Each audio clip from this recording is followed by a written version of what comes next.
प्यारे छात्रों, आप सभी का स्वागत है। आज है आपका 3 मार्च। कल 4 मार्च को आप सभी का विज्ञान का पेपर है। अभी तक आप विज्ञान में डर रहे हैं तो इस वीडियो को देखने के बाद आपका डर समाप्त हो जाएगा। आपको वो तरीका बताने वाले हैं जिस तरीका से आप यदि बोर्ड के एग्ज़ाम में कॉपी लिख देते हैं तो एग्जामिनर आपको पास कर देगा। ठीक है, यहाँ तक कि आपको अच्छे नंबरों से पास करने वाला है। बस ये ट्रिक आप जान लीजिए। देखिए क्या है कि विज्ञान में पास होने का ट्रिक, यह ट्रिक बहुत कामगार है। आप देख लीजिए, आपको बहुत वर्क करता है। बहुत सारे छात्र इस ट्रिक के माध्यम से पास होते हैं, तो आप भी इस ट्रिक को लगा दीजिएगा, जरूर पास हो जाएंगे। विज्ञान में अभी तक कुछ नहीं पढ़े तो देखिए आपके पास उतना समय नहीं कि एक दिन में पूरा विज्ञान पढ़ लेंगे। बस ये ट्रिक जान लीजिएगा कैसे लिखा जाता है। क्वेश्चन को बना के वैसे लिख के चले जाइएगा, एग्जामिनर पास कर देगा। और एक चीज़ बता दें कि जो छात्र अपनी तैयारी अच्छे से कर रहे हैं तो अपनी तैयारी अच्छे से करते रहे। वो भी देखना चाहते हैं, इस वीडियो को देख सकते हैं कि कुछ प्रश्न का आंसर आपको नहीं पता है तो इसको बना के कैसे लिखेंगे। ठीक है, तो अब विज्ञान में कमजोर से कमजोर छात्र हो जाएंगे पास। इस वीडियो के बाद अब कोई भी छात्र ऐसा नहीं है कि जो फेल हो गया। देखिए यह आपके सामने विज्ञान का पेपर है। जैसे इस विज्ञान के पेपर को हल करना है, आपको इसमें कुछ नहीं आ रहा है तो कैसे हल करेंगे।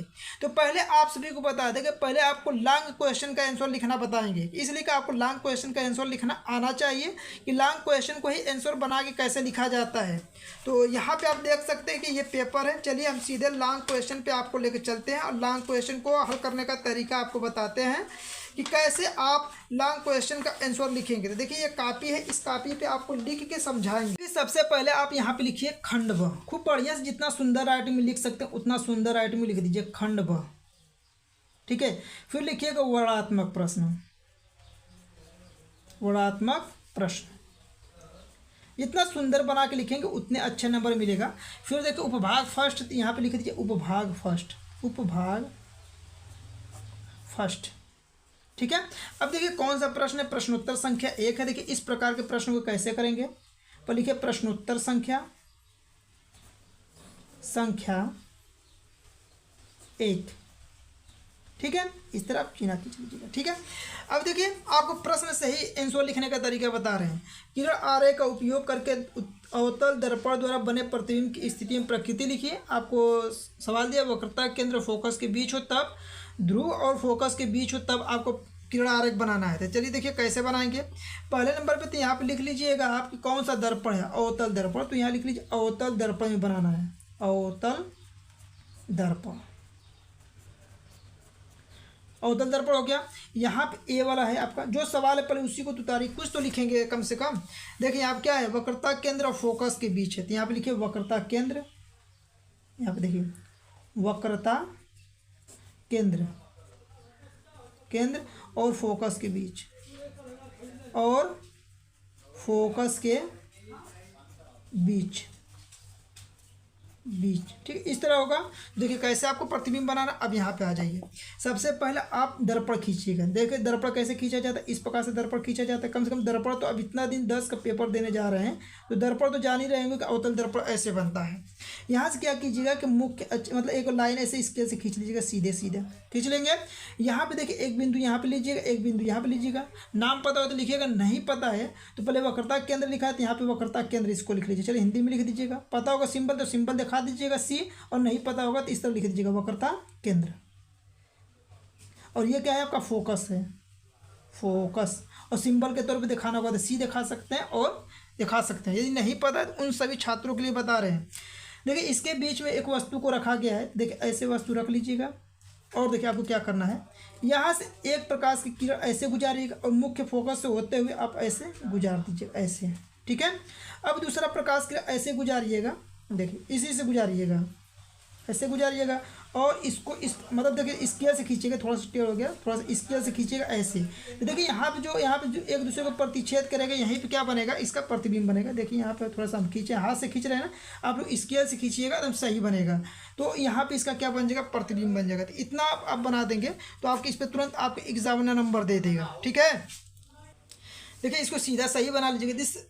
अगला देखिए ध्रुव और फोकस के बीच में, तो इसी तरह क्या करेंगे, ध्रुव लिख दीजिएगा और फोकस लिख दीजिएगा। इसके बीच में वस्तु रख के आप बना लीजिएगा। ठीक है, तो दूसरा नंबर का बी वाला प्रश्न भी इसी तरह आप बना लीजिएगा। अच्छे से आएगा प्रश्न तो अच्छे से लिखिएगा, और नहीं आएगा तो जैसे आपको बताएं प्रश्न लिखिएगा, उतारिएगा, यहाँ पे बना दीजिएगा। ठीक है, देखिए अब यहाँ पे जो सवाल है अगला, देखिए ये सवाल ऐसा है कि इसमें आपको सही सटीक आंसर आना चाहिए तभी लगा पाएंगे, कि अन्यथा नहीं लगा पाएंगे। लेकिन लिखित वाले प्रश्नों को आप कर सकते हैं बना के। चलिए अगले प्रश्नों पे चलते हैं और बताते हैं।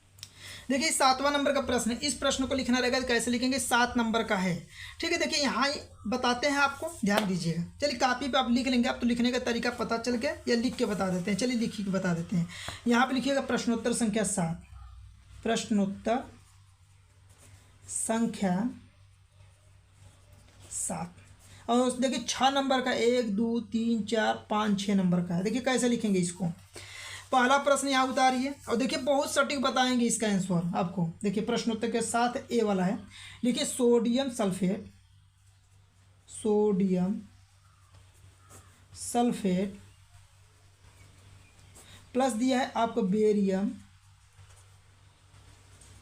बेरियम क्लोराइड, क्लोराइड, क्लोराइड, और इस तरह से तीर खींचिएगा। लिखा है फिर बेरियम सल्फेट, लिखा है बेरियम सल्फेट, लिखा है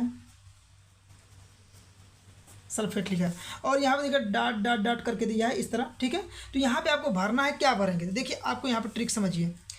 देखिए यहाँ पे बेरियम सल्फेट लिखा है, तो यहाँ पे देखिए बेरियम और यहाँ से सल्फेट ले लिया है, तो बेरियम सल्फेट लिख दीजिए। तो आपको बचेगा क्या, देखिए यहाँ से सोडियम बच रहा है और यहाँ से क्या बच रहा है, क्लोराइड बच रहा है। तो यही सब दोनों को मिला के यहाँ लिख दीजिएगा, आपका आंसर हो जाएगा सोडियम क्लोराइड, सोडियम क्लोराइड। ठीक है, तो इस प्रकार से लिख लेंगे आप। देखिए दूसरा नंबर का प्रश्न लिखना रहेगा, तो दूसरा नंबर का प्रश्न कैसे लिखेंगे। देखिए क्या है आपका, जिंक सल्फ्यूरिक, देखिए यहाँ पे मरकरी ऑक्साइड है और मरकरी है। तो देखिए यहाँ पे मरकरी है, मरकरी, और क्या है ऑक्साइड है, तो मरकरी ऑक्साइड, मरकरी ऑक्साइड इस तरह तीर खींचा गया है। देखिए पूरा सवाल पर लिखते हैं। मरकरी ऑक्साइड हो गया। इसके बाद में यहाँ पे उष्मा दे रहा है इसको, उष्मा, और यहाँ पे मरकरी लिखा है केवल मरकरी, और प्लस डॉट डॉट डॉट ऐसे है। अब देखिए इसको भरना कैसे भरेंगे। देखिए यहाँ पे मरकरी लिखा है तो मरकरी भर दी, अरे अलग हो गया है, प्लस देखें यहाँ पे क्या बच रहा है, ऑक्साइड बच रहा है, तो यहाँ पे क्या हो जाएगा आपका ऑक्सीजन। लिखिए क्या लिखना है आपको, ऑक्सीजन, ऑक्सीजन, ऑक्सीजन लिख दीजिएगा। ठीक है, यानी ये वाला जो भाग बच रहा है इसको अलग लिख लेंगे, यही आपका क्या हो जाएगा आंसर हो जाएगा, एकदम सटीक यही आंसर भी है। ठीक है, इस प्रकार से आप लिखिएगा। चलिए देखिए अगला प्रश्न, देखिए अगला प्रश्न कैसे करेंगे। अगला दिया है आपका आयरन, देखिए आयरन बी वाला, सी है ना, सी देखिए आयरन प्लस सल्फ्यूरिक, सल्फ्यूरिक अम्ल है या कॉपर सल्फेट, क्या है कॉपर सल्फेट है, सल्फेट, ये आपको क्रिया करता है। तो यहाँ डॉट डॉट डॉट हो जाता है, यहाँ पे क्या हो जाता है कॉपर हो जाता है।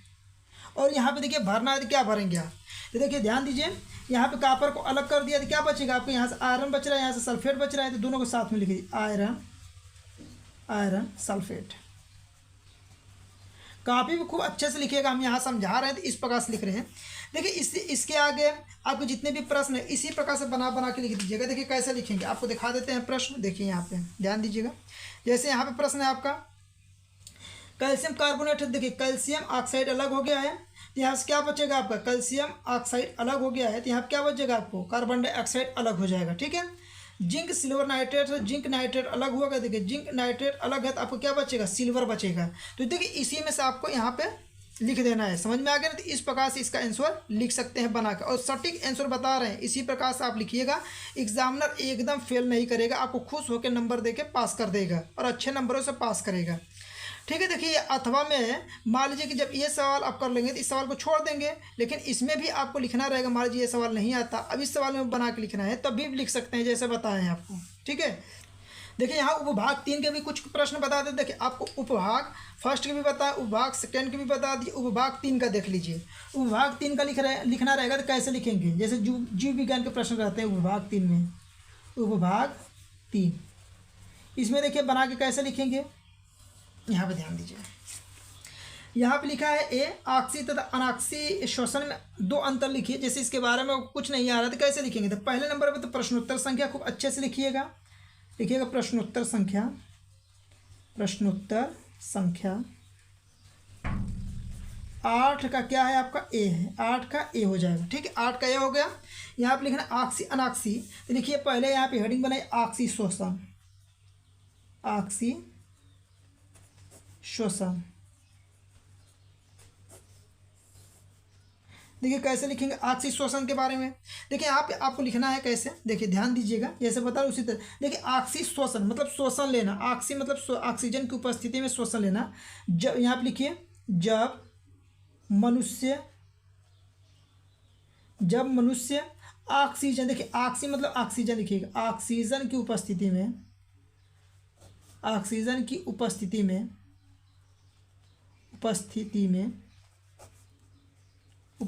ठीक है। देखिए बना ऑक्सीजन की उपस्थिति में शोषण करते हैं,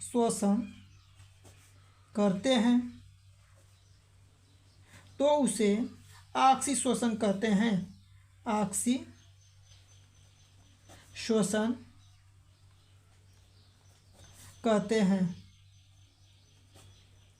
और इसमें बना के लिखना होगा तो एक आध दो लाइन ऐसे और लिख सकते हैं। ठीक है, इसी प्रकार से देखिए अनाक्सी के बारे में भी कहा है, तो यहाँ पे ऑक्सी शोषण हो गया, फिर अनाक्सी शोषण हो गया। तो अनाक्सी में क्या लिखेंगे, यहाँ पे देखिए अनाक्सी शोषण। अब देखिए इसके बारे में लिखना है तो कैसे लिखेंगे, देखिए अनाक्सी मतलब होता है ऑक्सीजन नहीं है, शोषण मतलब ऑक्सीजन की अनुपस्थिति में नहीं हो रहा है। लिखिए जब, लिखिएगा जीव लिखिए चाहे मनुष्य लिखिएगा, जब जीव ऑक्सीजन की अनुपस्थिति में, ऑक्सीजन की अनुपस्थिति मतलब ऑक्सीजन नहीं है उस स्थिति में, जब जीव ऑक्सीजन की अनुपस्थिति में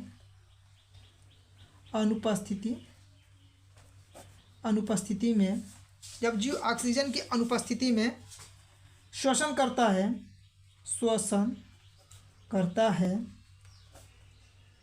अनाक्सी शोषण कहलाता है, अनाक्सी शोषण कहलाता है। इस तरह लिख देंगे और एक आध दो लाइन आप समझ में आएगा तो और इसके बारे में लिख सकते हैं। देखिए बताइए आप जहाँ पे कुछ नहीं आ रहा था इस तरह बना के लिख देंगे तो एग्जामिनर क्या आपको नंबर नहीं देगा, एग्जामिनर 100% लिख देते हैं कि आपको जैसे 4 नंबर का प्रश्न रहेगा तो 2 नंबर जरूर देगा, और मान लीजिए 2 नंबर का प्रश्न है तो 1 नंबर या 1.5 नंबर जरूर देगा। अब बताइए इस प्रश्न को यदि छोड़ के चले आते तो क्या एक भी नंबर मिलता, कुछ नहीं मिलता और फेल भी हो जाते। तो इससे बचने के लिए, फेल से बचने के लिए आपको इसी तरह बना के प्रश्नों को लिखना पड़ेगा। जैसे मान लीजिए कि अब जैसे हृदय के बारे में लिखना है तो बताइए आपके हृदय है तो हृदय के बारे में कैसे लिखेंगे, यहाँ प्रश्नोत्तर संख्या अपना डाल दीजिएगा उसी प्रकार से। 8 का मान लीजिए डी है तो डी डाल दीजिएगा। ठीक है, अब लिखिए हृदय के कार्य के बारे में बोला है तो यहाँ पे लिखिए हृदय। अब बताइए हृदय के बारे में क्या लिख सकते हैं, हृदय के बारे में कि हृदय आपकी धड़कन चलता रहता है जिसके वजह से मनुष्य क्या होता है, जीवित है। ऐसे लिख सकते हैं कि हृदय के धड़कने से मनुष्य जीवित है। यह एक मिनट में 72 बार धड़कता है। फिर इसमें बना के लिख सकते हैं कि यह रक्त का वहन करता है। ठीक है, इस प्रकार से आप 2-3 लाइन और आप बना के इसमें लिख सकते हैं। समझ में आ गया ना, तो ऐसे बना के प्रश्नों को लिख दीजिएगा, जहाँ पे कुछ नहीं नंबर मिलने वाला है वहाँ पे जरूर आपको नंबर मिल जाएगा और एग्जामिनर कम से कम आपको पास कर देगा। अब बताइए यदि आप कॉपी को उसी तरह खाली छोड़ के चले आएंगे, कुछ लिखेंगे नहीं, तो एग्जामिनर किस पे नंबर देगा। लेकिन कुछ उसके बारे में बना के लिख के आएंगे ना तो जरूर नंबर कुछ ना कुछ एग्जामिनर देगा। जैसे आपको बना के बताएं इसी तरह बना के ज़रूर लिख दीजिएगा। इसके लिए देखिए इसी प्रकार से जितने भी प्रश्न आपको बताएं सभी प्रश्नों को तो बना के जरूर लिखिएगा। और साथ में यदि बहुविकल्पीय प्रश्न आपको आ रहा हो तो ठीक है कीजिएगा, अच्छे से कर लीजिएगा। नहीं आ रहा है तो उस कंडीशन में देखिए आपको क्या करना है कि सभी प्रश्नों को देखिएगा। प्रश्नों में देखिएगा जो ऑप्शन सबसे बड़ा लिखा रहेगा, वाक्य जैसे बड़ा लिखा रहता है ना, वाक्य बड़ा रहेगा तो वही उसी वाक्य को सही कर दीजिएगा आप। फिर इसके अलावा देखिए अगला ऑप्शन, ये मान लीजिए आप ऑप्शन खोज लेंगे, फिर लिखा होगा ये ये सभी वाला जो प्रश्न रहेगा तो उस पर आप टिक मार दीजिएगा। फिर इसके अलावा आपको मिल जाएगा कि जैसे बी एंड सी मिल जाए, इस तरह का बी और सी दो ऑप्शन साथ में सही है तो इसको लगा लीजिएगा। ठीक है, इस प्रकार से लगाएंगे तो कम से कम 7-8 क्वेश्चन तो आपका इस प्रकार से बहुविकल्पी में सही हो जाएगा। और इस तरह बना के लिख देंगे तो आपको 2-2 4-4 नंबर मिला के यदि एग्जामिनर दे देता है तो आप कम से कम 35-30 नंबर तो पा जाएंगे। और जब 35 नंबर पा जाएंगे यहाँ से और 30 नंबर स्कूल से पा जाएंगे तो कितना हो जाएगा, 65 नंबर आ जाएगा। तब बना के भी आप लिख के यदि 65 नंबर पा जाते हैं, जहाँ फेल होने के कगार पे थे यहाँ पे आप क्या हो जाएंगे, पास हो जाएंगे। तो ये तरीका आप लगा लीजिएगा। देखिए आपको एक चीज़ और बता देते हैं, जो प्रश्न आपको आ रहा होगा पहले पेज पर उसे खूब अच्छे से लिख लीजिएगा। ठीक है, अब जब जो प्रश्न का आंसर आपको नहीं पता होगा उसको बना के इसी प्रकार से लिख के चले आइएगा। एग्जामिनर 100% नंबर देते हैं सब। ठीक है, हर साल इसी तरह स्टूडेंट पास भी होते हैं, आप भी पास हो जाएंगे। तो आपको वीडियो पसंद आए तो वीडियो को लाइक कीजिए, चैनल पर नए तो चैनल को साथ में सब्सक्राइब कर लीजिए और अपने दोस्तों के पास अधिक से अधिक वीडियो को शेयर कीजिए।